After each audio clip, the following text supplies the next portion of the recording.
Check this.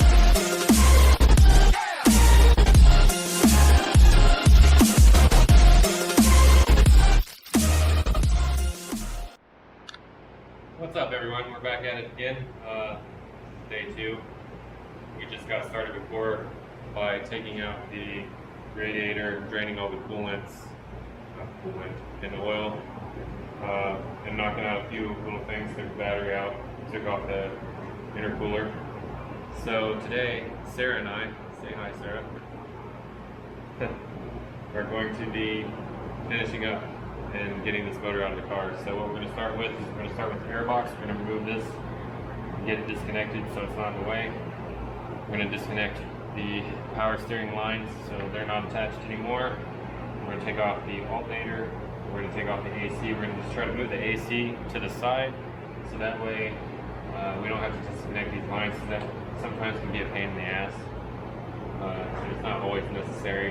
Then we're going to take out some fuel lines. Get those out of the way. There's some coolant lines back here for the heater core. We're going to get those taken off. I haven't quite decided what I'm going to do with the turbo yet, because if you look down in here, there is a special bracket that I made that holds the turbo because I've moved it. So now it's actually kind of mounted to the transmission because it's supposed to be up here. But like I said in a previous video, I was trying to get it away from the head. So I don't know how I'm going to do that yet, but we'll figure that out as we go. And at that point, then I'm going to start taking out the starter and all the transmission bolts. Oh, let me back up. Then I'm going to take out the flywheel bolts because this is an automatic. I'm going to take out all the flywheel bolts, and then I'm going to take out all the transmission bolts, and it should be ready to come out at that point. Oh, motor mounts on the bottom and O2 sensors on the bottom, and also I have to take off the downpipe. So that is the plan for today.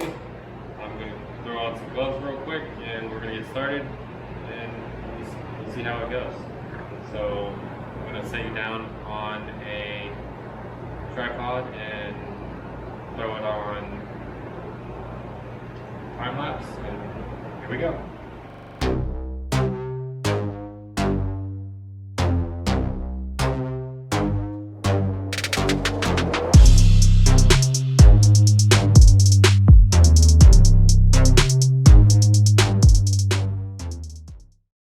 This is what we've got done so far.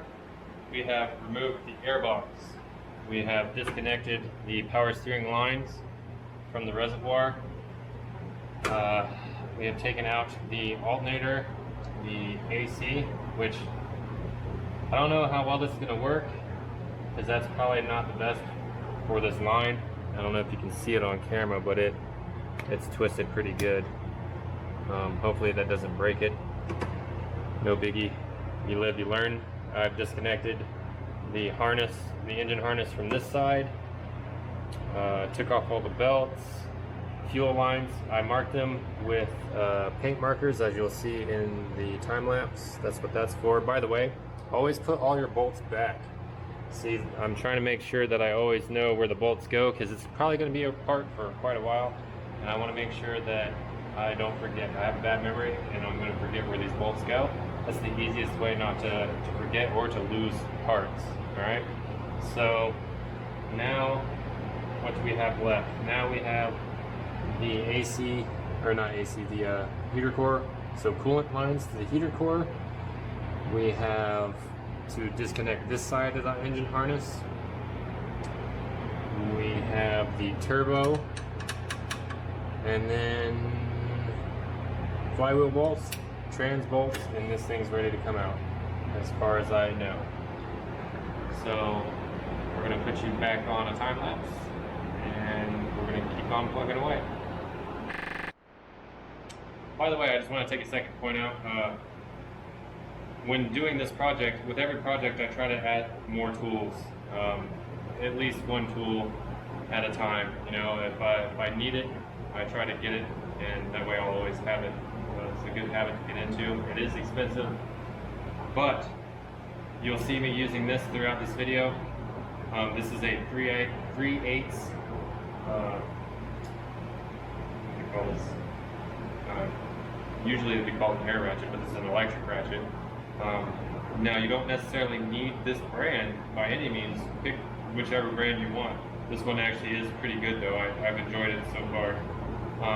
But especially working on things like this Subaru, it comes in handy. Like I've done this, I've worked on the front end of this car with a radiator in there and replaced, because I always have to replace power steering pumps in this car for whatever reason. It's like possessed and it just eats them.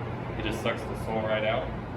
And so I'm on like my 5th power steering pump and my 2nd power steering rack. Regardless, before I had this, it was amazingly difficult. With this, it makes it much easier, because when you have the radiator in here, there is no room to get to the front of this area at all, which is where all the bolts are for it, right? So now that I have this, I can sneak it in there and get to all the bolts. It just makes life a lot more easy. Having the right tools will save you not only a lot of time, but a whole lot of heartache and busted knuckles. So if you take any advice from me, I would just say pick one of these up and continue to buy tools. If you need it more than once, buy it, because you're going to need it again, okay? That way you don't get stuck on your projects.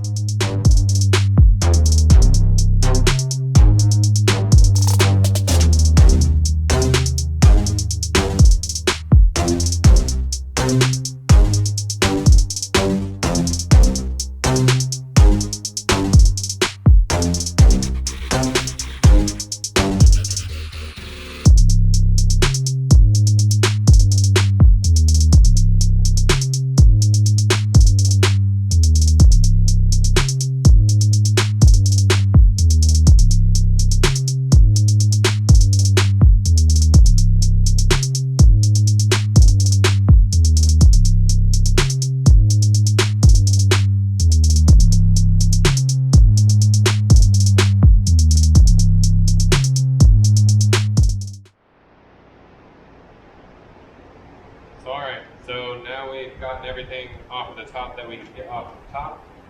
If you look over here, we have everything disconnected from the motor, the downpipe. I'm not going to take that off. I'm going to try to leave it connected for now, just because I don't want to have to store it somewhere, and it shouldn't be in the way to get the motor off. All the bolts are out of the top of the bell housing, so now all we have left is to get down on the floor and take the lower transmission mounts out, or not transmission mounts, the lower transmission bell housing bolts and the 2 motor mounts, and this thing should be ready to come out. So all I'm going to do now is I'm going to grab a creeper and I'm going to set you guys down on a tripod, and we're going to get up there and get that done. Alright, so took a break to let the camera charge, and while that was charging, you know, I cleaned off the car, cleaned up a mess. I spilled some oil back there in the corner. Whatever, no big deal.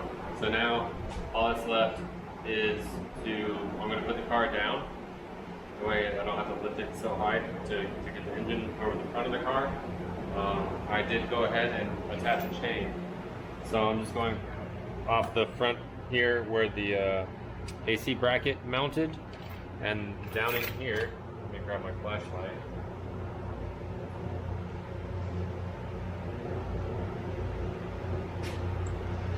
Down in here, there's a bolt hole that was for the old turbo setup.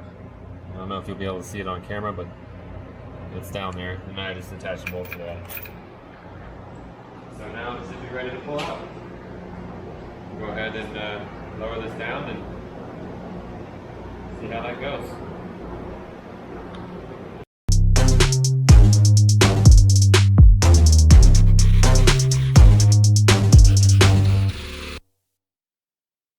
Well, there you have it. It's out, as you can see. It's big, dirty, nasty engine bay. We had this thing off-road a few times across the country once. There's a lot of miles on it. And here you have a boxer motor in all of its glory. And all of its than this. So there you have it. That's where I'm going to end it for right now. I'm going to just throw it on an engine stand real quick and call it a day, because I'm tired of doing this. And then maybe we'll videotape the teardown. Until next time, see you later. Check this.